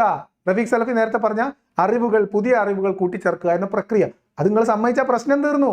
ഏത് വിഷയത്തിലും, മാനവികതയുമായി ബന്ധപ്പെട്ട്, യുദ്ധ നിയമങ്ങളുമായി ബന്ധപ്പെട്ട്, അടിമത്തവുമായി ബന്ധപ്പെട്ട്, സ്ത്രീകളെ കുറിച്ചുള്ള കാഴ്ചപ്പാട്, ഭിന്നലിംഗക്കാരുമായി ബന്ധപ്പെട്ട് ആ കാലഘട്ടത്തിന്റെ അറിവിന്റെ പരിമിതികൾ, അതാണ് ഇസ്ലാമിലുള്ള നിയമങ്ങളുടെ പ്രശ്നമെന്നും അത് പരിഹരിച്ച് പുതിയ കാലത്ത് പുതിയ അറിവിനൊപ്പം ആ അറിവുകൾക്ക് മുകളിൽ ഇസ്ലാം എന്ന് പറയുന്ന മതത്തിന്റെ പേര് നിലനിർത്തിക്കൊണ്ട് തന്നെ നിങ്ങൾക്ക് ഈ പറയപ്പെടുന്ന സാമൂഹ്യ രാഷ്ട്രീയ കാഴ്ചപ്പാടുകളിൽ കാലത്തിനനുസരിച്ചുള്ള ഒരു പരിഷ്കരണത്തിന്, അറിവിന്റെ അപ്ഡേഷന് നിങ്ങൾ തയ്യാറായാൽ പിന്നെ ഈ പ്രശ്നമില്ലല്ലോ. അത് തയ്യാറാവാൻ പാടില്ല എന്നാണല്ലോ നിങ്ങളുടെ വാദം. അതുകൊണ്ടാണല്ലോ ഇസ്ലാം വിമർശിക്കപ്പെടുന്നത്. ഇപ്പോൾ പോലും നിങ്ങൾ നോക്കൂ, ഇസ്ലാമിക ലോകത്ത് ഈ ശാസ്ത്രീയമായ അറിവ് എന്നൊക്കെ പറയുമ്പോൾ ഈ ശാസ്ത്രം മുഴുവൻ ഇസ്ലാമിന്റെ ചുമലിൽ കെട്ടിവെച്ചിട്ടുള്ളതാണെന്നും അല്ലെങ്കിൽ ഇതിന്റെ ഒക്കെ പിന്നിൽ, ഇതിന്റെ ഒക്കെ ആണിക്കല്ലി ഇസ്ലാമിനും ഖുർആാനിലുമാണ് എന്ന് ഈ വീഡിയോയിൽ പോലും പറയാൻ റഫീഖ് സലഫി കാണിച്ചിട്ടുള്ള ആ ഒരു ചങ്കൂറ്റം, അതെനിക്ക് ഭയങ്കരമായിട്ട് ഇഷ്ടപ്പെട്ടു. അതുകൂടി ഒന്ന് കേട്ടോളി. എങ്ങനെയാണ് ശാസ്ത്രീയമായ അറിവുകൾ മനുഷ്യരാശിക്ക് ആർജിക്കാനായത്? 1400 കൊല്ലങ്ങൾക്ക് മുമ്പ് ഇസ്ലാം ലോകത്തിന് ശാസ്ത്രീയമായ പല സംഭാവനകളും നൽകി. നിങ്ങളൊന്ന് ഗൂഗിൾ ചെയ്ത് നോക്കൂ. മുസ്ലിം ശാസ്ത്രജ്ഞന്മാര് അവർ സംഭാവന ചെയ്ത സംഭാവനകൾ ഇന്ന് കാണുന്ന മിക്ക ശാസ്ത്ര സത്യങ്ങളുടെയും ശാസ്ത്ര വിജ്ഞാനങ്ങളുടെയും ഒക്കെ അടിത്തറ പാകിയത് 1400 വർഷങ്ങൾക്ക് മുമ്പ് അവിടെ നിന്നിങ്ങോട്ടുള്ള ഓരോ കാലഘട്ടത്തിലും മുസ്ലിം ശാസ്ത്രജ്ഞന്മാരായിരുന്നു. അവർക്കതിന് പ്രചോദനമേകിയത് ഈ വിശുദ്ധ ഖുർആനും അതിനോടനുബന്ധമായ വിജ്ഞാനങ്ങളുമായിരുന്നു. അത് താങ്കൾ മനസ്സിലാക്കണം ശരിക്ക്. അതെ, ലോകത്തിന്ന് കാണുന്ന എല്ലാ ശാസ്ത്ര സാഹിത്യ ശാഖകളുടെയും അസ്ഥിവാരം എന്ന് പറഞ്ഞാൽ ഖുർആൻ നിന്ന് പെറുക്കിയെടുത്ത് കല്ല് വെച്ചുണ്ടാക്കിയതാണ്. അല്ല ചങ്ങായിമാരെ, നിങ്ങൾ ഈ ഖുർആൻ നോക്കി പകർത്തി എഴുതിയ അല്ലെങ്കിൽ അതിൽ നിന്ന് നിങ്ങൾ രൂപപ്പെടുത്തിയെടുത്ത ശാസ്ത്രീയമായ അറിവുകൾ, അതിനെ ശിലാസ്ഥാപനം കഴിഞ്ഞിട്ട് നിങ്ങൾ കിടന്നുറങ്ങിയ എന്താ സംഭവിച്ചത്? ഇസ്ലാമിക ലോകത്ത് ഖുർആനിനെ ആധുനിക കാലഘട്ടത്തിനനുസരിച്ച്, നേരത്തെ പറഞ്ഞതുപോലെ അറിവുകൾ കാലഘട്ടത്തിനനുസരിച്ച് പരിഷ്കരിക്കണം എന്ന വാദവുമായി യുക്തിഭദ്രമായ ചിന്തയിലൂടെ, ഗവേഷണങ്ങളിലൂടെ മനുഷ്യന്റെ പൊതുവായ മുന്നേറ്റത്തിന് ഉതകും വിധം ഖുർആനിനെയും മതങ്ങളെയും മതസമൂഹത്തെയും പരിഷ്കരിക്കണം എന്ന ഉദ്ദേശത്തോടു കൂടി ഒരു സംഘം രൂപപ്പെട്ടു ഇസ്ലാമിനകത്ത്. അവർക്ക് ഇവർ വേറെ പേരാ വിളിക്കുന്നത്, പുത്തൻവാദികൾ എന്ന പേരിലാണ് അവർ അറിയപ്പെടുന്നത്. അത്തരം അറിവന്വേഷികൾ, വിജ്ഞാന കുതുഹികൾ, അവർ ലോകത്ത്, അറിവിന്റെ ലോകത്ത് പല സംഭാവനകൾ ചെയ്തിട്ടുണ്ട്. അതിൽ അറബി പേരുകൾ ഒരുപാട് പേരുണ്ട്. അത്തരം പേരുകാരിൽ പലരും പരമ്പരാഗത അല്ലെങ്കിൽ ഇവർ പറയുന്ന ഈ സലഫുകൾ എന്നൊക്കെ പറയുന്ന ഇസ്ലാമിസ്റ്റുകളുടെ കാഴ്ചപ്പാടിൽ അവർ പുത്തൻവാദികളാണ്, അവർ പിഴച്ചവരാണ്, അവർ ഇസ്ലാമിന്റെ അടിസ്ഥാന തൗഹീദിൽ നിന്ന് വഴിതെറ്റിപ്പോയവരാണ് എന്ന് അന്ന് പറയുകയും അവർക്കെതിരെ നടപടിയെടുക്കാൻ വേണ്ടി ആലോചിക്കുകയും അവരെ ഗണ്ണിക്കാൻ വേണ്ടി കിതാബ് എഴുതിയ ഇമാമുമാരുടെ കിതാബുകൾ കെട്ടിപ്പിടിച്ചുകൊണ്ടാണ് റഫീഖ് സലഫിയെ പോലുള്ള ആളുകൾ അന്നത്തെ ഇസ്ലാമിന്റെ സംഭാവനകളെക്കുറിച്ച്, മുസ്ലിം ലോകത്തിന്റെ സംഭാവനകളെക്കുറിച്ച് ഊറ്റം കൊള്ളുന്നത് എന്നത് എത്ര പരിഹാസ്യമാണ് എന്ന് ആലോചിക്കണം. അതല്ലാതെ ഖുർആനിൽ നിന്ന് പ്രചോദനം ഉൾക്കൊണ്ടുകൊണ്ടാണെങ്കിൽ എന്തുകൊണ്ട് നിങ്ങൾ കെട്ടിവെച്ച അസ്ഥിവാരത്തിന് മുകളിലേക്ക് 2 കല്ലെടുത്ത് വെക്കാൻ ഇസ്ലാമിക ലോകത്തിന്, ഇസ്ലാമിക സമൂഹത്തിന് കഴിയുന്നില്ല എന്നത് നിങ്ങൾ ചിന്തിക്കണം. അതിന് നിങ്ങൾ ഉത്തരം പറയണം. അത് പൊട്ടത്തരല്ല. അപ്പൊ എനിക്ക് തന്നെ കഴിയും. ഈ അടുത്ത കാലത്ത് ശാസ്ത്രം കണ്ടുപിടിച്ച പല സത്യങ്ങളും വിശുദ്ധ ഖുർആനിൽ 1400 വർഷങ്ങൾക്ക് മുമ്പ് രേഖപ്പെടുത്തപ്പെട്ടിട്ടുണ്ട്. അത് മനുഷ്യനുണ്ടാക്കിയതല്ല എന്നതിന്റെ ഏറ്റവും വലിയ തെളിവാണത്. അതെ, ഏറ്റവും വലിയ തെളിവ് എന്താ വെച്ചാൽ ഖുർആനിൽ അനേകായിരം ശാസ്ത്ര വസ്തുതകൾ ഒളിഞ്ഞു കിടക്കുന്നുണ്ട്. അക്ബർ സാഹിബിന് ഓർമ്മ വരും, നമ്മുടെ സാക്കിർ നായിക്കിന് ഓർമ്മ വരും. ഒട്ടകമുട്ടയും കൊട്ടയിലേറ്റി ഭൂമി ഉരുണ്ടതാണ് എന്ന് കിതാബിലുണ്ട് എന്ന് പറയാൻ വേണ്ടി പതിറ്റാണ്ടുകൾ ഉറക്കമൊഴിച്ച് പ്രസംഗം നടത്തിയവരാണ് ഈ 2 മഹാത്മാക്കൾ എന്ന് നിങ്ങൾ ആലോചിക്കണം. ഖുർആനിൽ ശാസ്ത്രീയ വസ്തുതകൾ ഉണ്ട് എന്ന് തെളിയിക്കാൻ ഭൂമിയെ നാം പരത്തിയിരിക്കുന്നു, വിരിപ്പാക്കിയിരിക്കുന്നു, ആണിയടിച്ച് ഉറപ്പിച്ചിരിക്കുന്നു എന്നൊക്കെ പറഞ്ഞ്, നിങ്ങൾ തൊട്ടിലാക്കിയിരിക്കുന്നു എന്നൊക്കെ പറയുന്ന ഖുർആൻ വാചനങ്ങളെ അത് ദഹാഹ എന്നൊക്കെ പറയുന്ന ഒട്ടകമുട്ട എന്നൊക്കെ പറഞ്ഞ് അർത്ഥം വെച്ച് വ്യാഖ്യാനിച്ച് ഖുർആനിൽ പരന്നു കിടന്ന ഭൂമിയെ ഉരുട്ടിയെടുക്കാൻ വേണ്ടി അഹോരാത്രം പണിയെടുത്ത ഇസ്ലാമിക ശാസ്ത്ര കുതുഹികളെ നമ്മൾ ഇത്തരുണത്തിൽ ഓർക്കേണ്ടതാവുന്നു സുഹൃത്തുക്കളെ. അവരുടെ മുഖം മനസ്സിൽ ധ്യാനിച്ചുകൊണ്ട് റഫീഖ് സലഫിക്ക് നല്ല ഭാവുകങ്ങൾ ആ വിഷയത്തിൽ നേരണം. ഇഷ്ടംപോലെ സാധനമുണ്ട്, പക്ഷേ ദൗർഭാഗ്യവശാൽ അതൊന്നും എടുത്തു നിരത്താൻ ഇപ്പൊ റഫീഖ് സലഫിക്ക് സമയമില്ലാത്തതുകൊണ്ടാണ്, വേറൊന്നും കൊണ്ടല്ല, ടൈം ഇല്ല. ഓരോന്ന് ലിസ്റ്റ് ചെയ്യേണ്ടതുണ്ട്. അതിനുള്ള സന്ദർഭമല്ല ഇപ്പോൾ. ഓരോന്ന് എനിക്ക് എടുത്ത് പറയാൻ കഴിയും. ഈ അടുത്ത കാലത്താണ് ശാസ്ത്രം അതിനെക്കുറിച്ച് കണ്ടുപിടിച്ചത്. എങ്ങനെയാണ് അക്ഷരജ്ഞാനമില്ലാത്ത, എഴുതാനും വായിക്കാനും അറിയാത്ത അന്തിമ പ്രവാചകൻ അത് എഴുതി വെക്കുന്നത് അദ്ദേഹത്തിന്റെ സ്വന്തം വകയായി? നിങ്ങൾ ഇങ്ങോട്ട് കൊണ്ടുവരേ, നിങ്ങൾ ലിസ്റ്റ് ചെയ്യാൻ ഇപ്പോൾ സമയമില്ലെന്നറിയാം, സമയം പോലെ നിങ്ങൾ ലിസ്റ്റ് ചെയ്ത് കൊണ്ടുവരും. ഇതിനോടകം ഖുർആനിലെ ശാസ്ത്രീയ അത്ഭുതങ്ങൾ എന്ന് പറഞ്ഞ് ലിസ്റ്റ് ചെയ്യുകയും കിതാബ് എഴുതുകയും വീഡിയോ ചെയ്യുകയും ചെയ്ത സകല സാധനങ്ങളും പൊളിഞ്ഞു പാളീസായി പോയിട്ടുണ്ട്. ഏറ്റവും അവസാനം ആഴക്കടലിലെ ഇരുട്ട് വരെ. ഇനി വേറെ എന്താണ് പുതിയതുള്ളത് നിങ്ങൾ കൊണ്ടുവരും. നിങ്ങൾ ലിസ്റ്റ് ചെയ്തിട്ട് പുറത്തോട്ട് വിട്ടാൽ അതെങ്ങനെയാണ് മുഹമ്മദ് പറഞ്ഞത്, എവിടുന്നാണ് സോഴ്സ്, എങ്ങനെ സംഭവിച്ചു, എന്താണ് ഖുർആനിൽ പറഞ്ഞത്, നിങ്ങളിപ്പോൾ പറയുന്നത് തന്നെയാണോ, ശാസ്ത്രം പറയുന്നതാണോ, ഇതൊക്കെ നമുക്ക് പരിശോധിക്കാം. അതൊക്കെ കുറച്ചൊരു രസകരമായ സംഭവമല്ലേ. നിങ്ങൾ അതിലേക്ക് ശ്രദ്ധ തിരിക്കണം എന്നാണ് റഫീഖ് സലഫിയോട് പറയാനുള്ളത്. അപ്പൊ അത് ദൈവികമായ ഒരു ആശയമാണ്, ദൈവികമായി അവതരിപ്പിക്കപ്പെട്ടതാണ് എന്നതിന്റെ കൃത്യമായ തെളിവുകൾ നമുക്ക് കാണാൻ കഴിയും. അതെ, എന്താ തെളിവ്? ഖുർആനിൽ ശാസ്ത്രീയമായ വസ്തുതകൾ ഒളിഞ്ഞു കിടക്കുന്നുണ്ട്. ഏത് ഖുർആൻ? അടിമത്തത്തെ അംഗീകരിച്ച ഖുർആൻ, അടിമത്തത്തെ ഉപാധിയാക്കിയ ഖുർആൻ, ലൈംഗിക അടിമകളെ അനുവദിച്ചു കൊടുത്ത ഇസ്ലാം ഖുർആൻ. ആ ഖുർആൻ ശാസ്ത്രീയമായ അറിവുകൾ ഒളിപ്പിച്ചു കിടത്തിയിട്ടുണ്ട്. ശാസ്ത്രീയമായിട്ടുള്ള അബദ്ധങ്ങൾ ഖുർആനിലുള്ളത്, വിവരക്കേടുകൾ എഴുതി വെച്ചിട്ടുള്ളത്, അതൊക്കെ നമ്മൾ എന്ത് ചെയ്യും സലഫി? അത് കുഴപ്പമില്ല, നമുക്ക് വ്യാഖ്യാനിച്ചെടുക്കാം എന്നതാണ് സലഫിയുടെ പുതിയ ലൈൻ. ഇപ്പോൾ ലോകമൊക്കെ താങ്കൾ സഞ്ചരിച്ച് അതിൻ്റെ വാർത്തകളും വിവരങ്ങളും മനുഷ്യരുടെ മുമ്പിൽ, മലയാളികളുടെ മുമ്പിൽ അവതരിപ്പിക്കുമ്പോൾ കൃത്യമായ നിലയ്ക്ക് ഇത്തരം സംഗതികൾ കൂടെ പഠിക്കാനും മനസ്സിലാക്കാനും താങ്കൾ തയ്യാറാകണം. അതല്ലാതെ ഈ രൂപത്തിലുള്ള പൊട്ടത്തരങ്ങൾ പറയരുത് എന്ന് വളരെ സ്നേഹത്തോടുകൂടെ ഈ സന്ദർഭത്തിൽ താങ്കളോട് ആവശ്യപ്പെടുകയാണ്. അതുകൊണ്ട് കൂടുതൽ കാര്യങ്ങൾ പഠിക്കാൻ താങ്കൾക്ക് അവസരമുണ്ടാകണം, അങ്ങനെ പഠിക്കാൻ സാധിക്കട്ടെ എന്ന് ഈ സന്ദർഭത്തിൽ ഞാനതിന് പ്രത്യാശിക്കുകയാണ്. ആ പ്രത്യാശയിൽ നമ്മളും പങ്കുചേരുകയാണ്. റഫീഖ് സലഫിക്കും ഇത് കേട്ടുകൊണ്ടിരിക്കുന്നവർക്കൊക്കെ റഫീഖ് സലഫി പറഞ്ഞതും സന്തോഷ് ജോർജ് കുളങ്ങര പറഞ്ഞതും നമ്മൾ പറയുന്നതും ഓരോരുത്തർ പറയുന്നതുമായിട്ടുള്ള കാര്യങ്ങൾ അപഗ്രഥിക്കാനും ആലോചിക്കാനും, പിന്നെയും വേണമെങ്കിൽ ഖുർആൻ ഒരു തവണ കൂടി മറിച്ച് നോക്കാനും, നിങ്ങൾ ഒരു തവണ വായിച്ചതാണ്, 10 തവണ വായിച്ചതാണ്, ഒരിക്കൽ കൂടി വായിച്ചു നോക്കാനും ഒക്കെ നിങ്ങൾക്ക് കഴിയട്ടെ. അതിനുള്ള സമയവും സന്ദർഭവും നിങ്ങൾക്ക് ഉണ്ടാവട്ടെ. അതിനുള്ള മനസ്സ് നിങ്ങൾക്ക് ഉണ്ടെങ്കിൽ നിങ്ങൾക്ക് റഫീഖ് സലഫിയുടെ ചാനലിൽ അദ്ദേഹത്തിന്റെ പരിപാടിക്ക് പേരിട്ടതുപോലെ ഇരുളിൽ നിന്നും വെളിച്ചത്തിലേക്ക് നിങ്ങൾക്ക് എത്തിപ്പെടാൻ സാധിക്കും എന്ന് പറഞ്ഞുകൊണ്ട് ഇന്നത്തേക്ക് അവസാനിപ്പിക്കുകയാണ്.